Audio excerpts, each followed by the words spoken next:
Thanks for being with us. My name is Daryl. We'll begin with today's vetting session. The Minister-designate for Fisheries and Aquaculture, Elizabeth Afolikwe, says the powers of the Fisheries Commission will be extended to fisher folks as part of efforts to vet the exploitation of premixed fuel in the sector. Appearing before the Appointments Committee, the Minister-designate also revealed plans to boost engagement with artisanal fishermen to boost fish production in the country. Premixed fuel is the procurement and distribution of premixed fuel is fraught with a lot of problems. Chief amongst these problems are the diversion of the premixed fuel. There's also the adulteration of the products. What I intend to do is to ensure that our laws are enforced. Our laws in the procurement and distribution of this premixed fuel are enforced. We intend to do a lot of stakeholder consultations. We intend to devolve a lot of the powers of the Fisheries Commission into the hands of the fisherfolk. If the fisherfolk become watchdogs of their own, then of course this premixed fuel will not be diverted, it will not be adulterated. We'll also ensure that our monitoring, control, and surveillance and enforcement unit is strengthened to do the surveillance and the enforcement of our laws. So we would employ a lot of people. We will employ people who would go around our regional, the regions.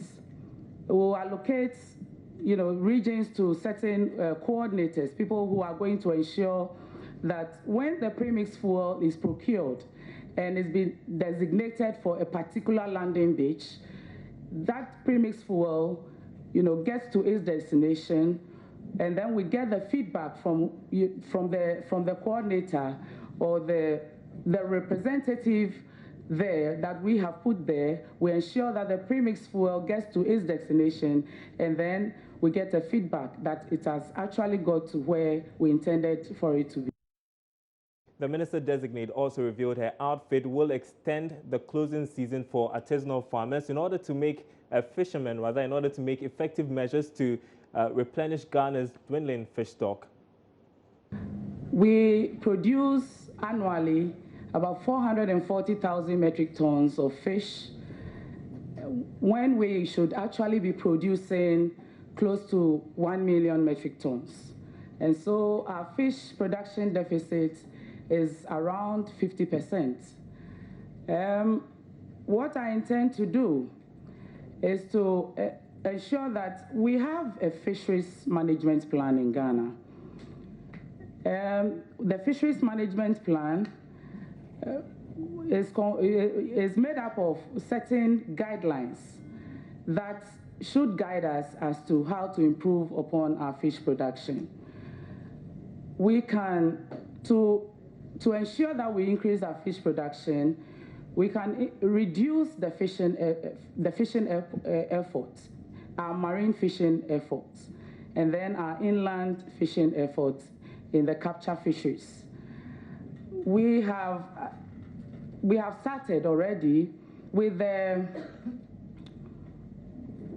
industrial fishers. They have already observed, in January they observed their close season. We call it a moratorium because there's a marine protected area within which the industrial fishers cannot fish, but they are allowed to fish within a certain area. And then for the semi-industrial fishers, at the moment they are observing a 2-month close season, which was started on the 3rd of February and will end on the 31st of March. We also intend to rope in the artisanal fishers in the close season, because we realize that it is the small pelagics which they fish that are overexploited, that are over depleted in our waters. And so we also intend to have some consultations with the artisanal fishers to have a close. All right, so Fisheries Minister designate there, and on the line now we have Jerome Diamesi. He is Financial Secretary of the Ghana Fishing Trawlers Association, joins us on the line. Jerome, I understand you were at that session. I want to first begin with what your reactions to the responses the Minister designate gave during the vetting session. Good evening to you and your listeners. First of all, I think she did impress me a little bit from the aspect of her knowledge in the. And it's quite unfortunate we've lost the Financial Secretary of the Ghana Fishing Trawlers Association. We'll try and establish contact with him again. But right now, we want to move on to another story that we are covering for you tonight. Government is set to roll out measures to support the financial services industry as it prepares to present the 2017 budget. Now, according to the Finance Minister, Ken Ofori-Atta, the budget would also see the announcement of the much-anticipated tax reliefs. He spoke at the launch of Golden Link Savings and Loans, a subsidiary of insurance firm Glyco. The latest addition to the savings and loans market, Golden Link, is focused on serving the banking needs of mostly small and medium-scale enterprises. The subsidiary of insurance firm Glyco also aims to reach the unbanked, which currently constitutes 70% of Ghana's population. Speaking at the official launch of the Savings and Loans Company, Minister of Finance Ken Ofori-Atta expressed government's commitment to supporting the financial services sector, especially in the effort to promote financial inclusion. He also emphasized government's commitment to growing the private sector and highlighted some key measures government is expected to announce in the 2017 budget to cushion businesses. We have to ensure the ease of doing business, that things can be done quickly. We are expecting that this budget will also show a clear path of where we are going with regards to tax reliefs and, most important, macro stability, because with that we'll get interest rates to levels that make sense and more businesses will thrive. In addition to that, I'm sure we'll give certain signals as to how we're going to support the industry, the financial services industry, including support for the venture capital firm, banks, and also the capital market. The finance minister also indicated that the ongoing talks between government and the IMF have been good so far. He expressed government's commitment to completing the program. Meanwhile, Managing Director of Golden Link, Dr. Emmanuel Owusu, has been speaking about the focus of the Savings and Loans Company. We did this business to really fill in the gap between the universal bank and the rest of the non-bank financial institutions, because there's a big gap of what businesses can do, and a lot of the small business enterprises are more comfortable with savings and loans rather than going to commercial banks or universal banks. If you look at the environment here, it's not intimidating, it's very comfortable. You come in and you'll be received very well and your needs will be met. We do everything possible to take care of the small, average business person or the individual. So that's why we've come on the scene to help create and fill this gap. There are currently about 30 savings and loans companies in the country, and they contribute 15% to the banking industry's assets.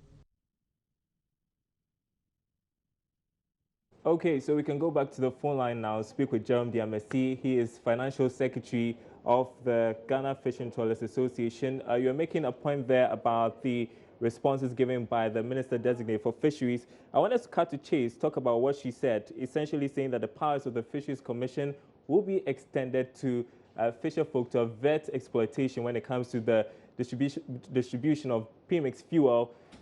Are you happy about that?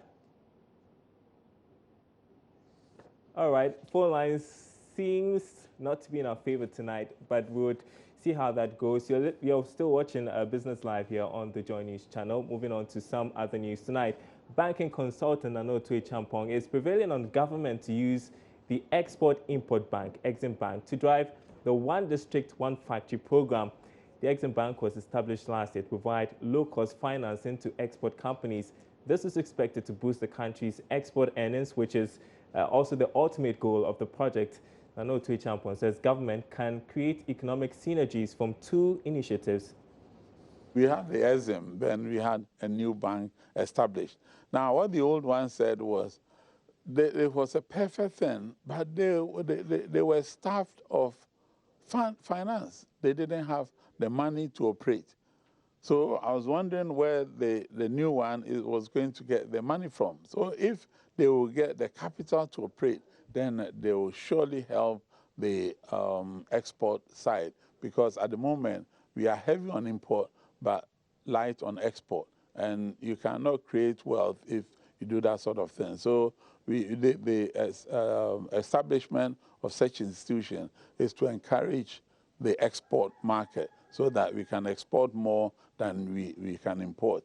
Now that we're going to set up one district, one factory, the consumption pattern should change, because the country may not be able to consume all the output. So we should start looking at exporting some of the output. And it should be the Exim Bank which will help businesses to export. But where is the capital? If the government can put in the capital, because it's 100% owned by government, then they should be able to do it. The previous one was like semi-government, semi-private, because they were supposed to look for some of the finance on their own. Now it's been taken away from them and put 100% government. But given that the new government says they want government out of business, whether it will go back to the old system or you continue with the new system, I can't tell until we get finance ministry in place. The current problems facing the city might last longer than initially projected. That's according to ratings agency Moody's in its latest report on Ghana. Let's get a brief on this and on other issues with my colleague George Rafi, who joins me in the studio. George, just when we thought things were going to get better, Moody's casting some doubts. Yes, why? Because what has happened right now is that new figures are coming up, and it shows that the previous administration might have spent more than what Parliament approved for them in the budget.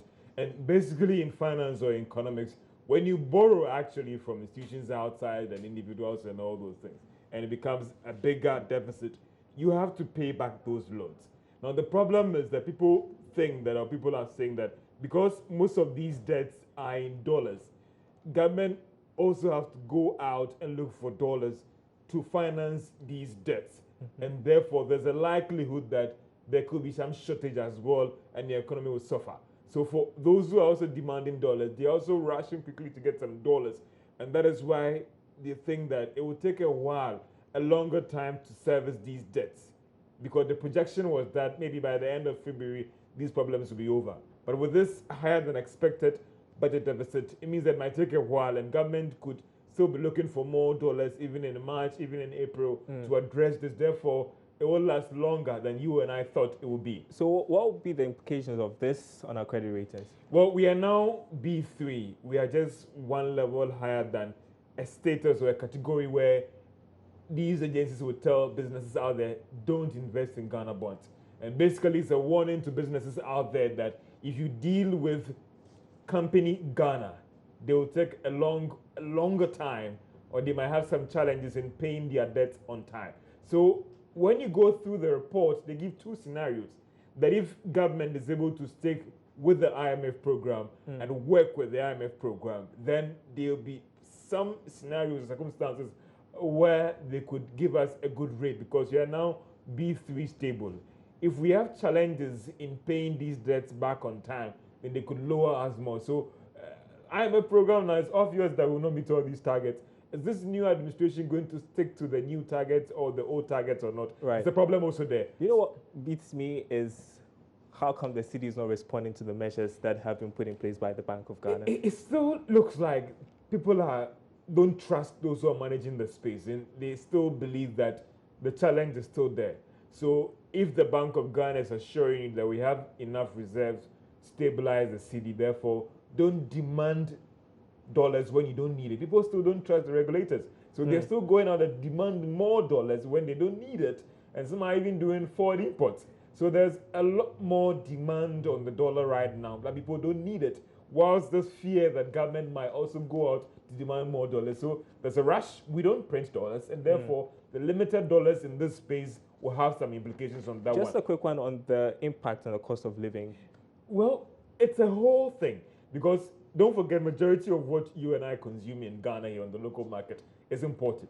So if, for instance, a Joe Mansa who sells apples need more Ghana to get the same box of apple and bring it here into Ghana. When she brings it into Ghana, obviously, she's not for the Christmas. She's going to pass it on to you to pay. So there's an impact on cost of living. Let's look at petroleum products. Those guys who bring in these products. If I need more Ghana cedi to bring the same volume of products, who will take care of that cost? Let's also look at the impact on transport fares. If prices should go up, they would also pass it on to you, Daryl. What about the businesses as well? We'd have they to would round it also up here, George. pass it on to you as well. Doesn't look very exciting. Let's hope for the best and be optimistic. Sure. Great. Thanks very much indeed, George Affe. Thanks for the update. Now moving to the telecom sector, where Airtel Ghana has indicated it will not exit the country as was being speculated. In an interview with Joy Business, Marketing Director of Airtel Ghana, Rosie Finn, admitted competition has been intense for the company, but the company will be introducing some innovative and promotional products to enhance its competitiveness on the Ghanaian market. Ghana's growing telecommunication market is expanding with the introduction of many innovations and promotions to attract customers to subscribe to any of the networks. In recent times, there have been media reports that Airtel is set to exit some markets in Africa, including Ghana. Marketing Director Rosie Finn has, however, downplayed such comments. In an interview with Joy Business at the sidelines of the launch of Airtel Womrenia promotion, Rosie Finn admitted the severe challenges posed by competition and added the company is coming up with many innovative programs to enable its continuous stay in the market. Do we look like a company that's moving out of Ghana? Those are unfounded rumors that have been going on. When I wake up every day, I treat this business as one that's going to be here for a long time. The competition will continue to be tough. I mean, Ghana is one of the most competitive telecoms markets anywhere in the world, not just in Africa. We have some of the major players in this market who are all very aggressive and are all looking for subscriber wallet share. And that won't change. All the competition are still going to be pushing very hard, just like we are. So all we have to do is just to be faster and smarter and make sure that we're able to be a step ahead of our competition. And that's what we plan on doing. Our Flex offer that we have running currently, Flex is something that is completely different from anything anybody else has on the market. And one unique thing about Flex is that every time you buy a Flex bundle, you get some of that money back into your Airtel Money wallet. That's the kind of innovation we're going to be bringing into the market, something that nobody else on the market has. I think Airtel has actually stood out in being one of the most innovative, not just telco, companies as a whole in Ghana. And that's the way we're going to win in this market, by coming up with new ways of doing things and new ways of exciting our customers. She also explains the Womrenia promotion is open to all customers on the Airtel network. We're focused on our customers in this promotion and not thinking about anybody else, right? What we're doing is, yes, we absolutely want more people to join the Airtel family. So if this promotion helps us to do that, we're very excited. And if you're a new customer and you come onto the network, you can instantly join the promotion. If you're an existing customer, you're already able to partake and win any of these exciting prizes. So yes, it's open to both. And we are more than happy to welcome new subscribers onto the Airtel network. The promotion is running over a 90-day period and will see ultimate winners take home 325,000 cash prizes, in addition to other weekly and monthly prizes of 10,000 Ghana cedi and 25,000 Ghana cedi. You're watching Business Live. We are taking a short break. We'll be right back with the business agenda.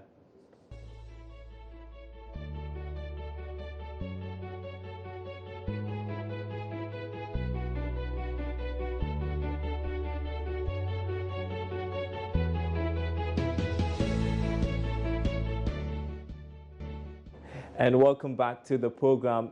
Stakeholders are renewing calls for a review of the Ameri emergency power deal.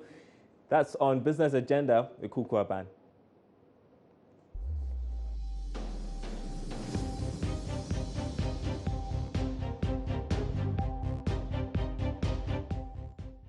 Another Thursday is here once again, and you're welcome to the Business Agenda, powered by Joy Business. And today, we're taking you back to the energy sector, where there was a renewed call by the Deputy Executive Director of the Africa Center for Energy Policy, ASEP, Ben Boakye, for the new government to take a second look at the Ameri deal, which was signed in February 2015. According to him, the $510 million deal could have cost the country even less than half the amount. And he wants the government to review the entire contract. The price was too high.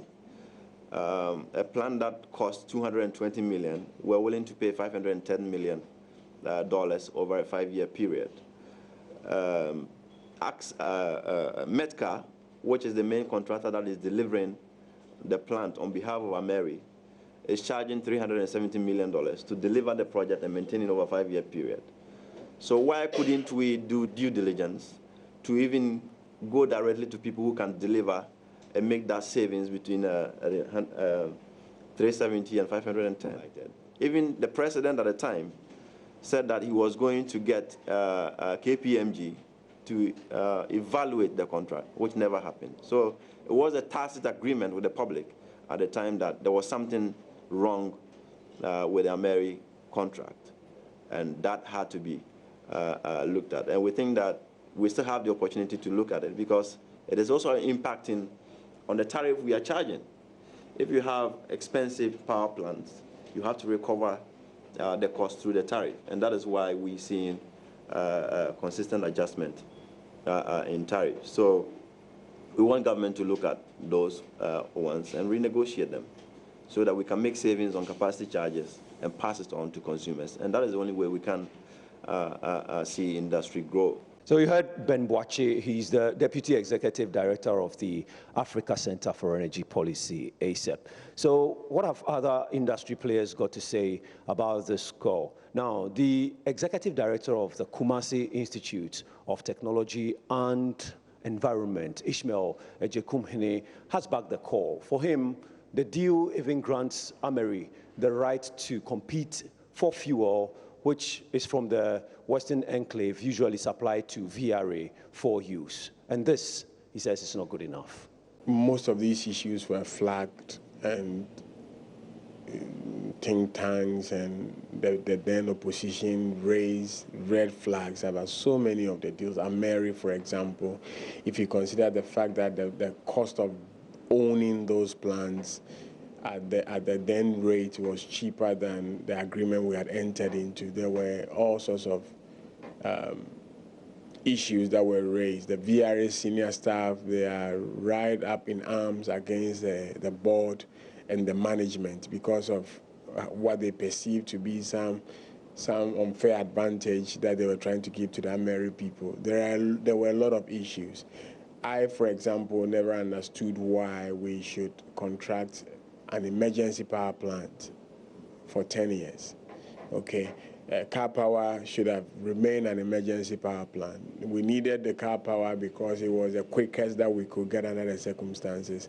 But why do you contract an emergency power plant for 10 years? I also didn't understand why we would bring in Ameri, which didn't bring its fuel, and it was going to compete with gas from the Atuabu. There were so many issues. So many issues. But what I believe is that now they are in government, so it's no longer rumors. Investigate those deals. If those agreements could be reviewed, obviously, a bad agreement that saddles us with bad deals for 15, 20 years, we better off renegotiating. So that was the Executive Director of the Kumasi Institute of Technology and Environment, KITE, Ishmael Ejekumhene.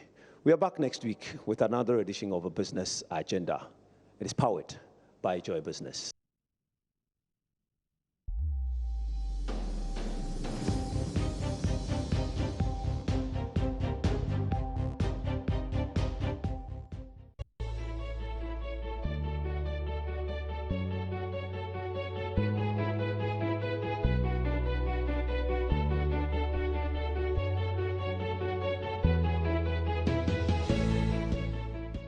Moving on to our interview of the day now, and government is being called upon to institute measures to deal with the challenges of delayed payments. And the executive member of the Association of Ghana Industries, Nora Bannerman, has been speaking to that. There are usually contracts, and contracts must be executed according to what is agreed. You get paid on time, and if you're not paid on time, there are penalties. But in our country, I guess because of, monopolies and lack of competition and lack of access to greater business, most businesses are afraid to take on those who hold on to their monies. And what are the implications of this on businesses? That is what I mean. It eats into your profits, because if you borrowed money to execute a contract, for as long as you're not able to pay back those monies, you'll continue to pay interest. And that interest accumulates and then eats into your profits.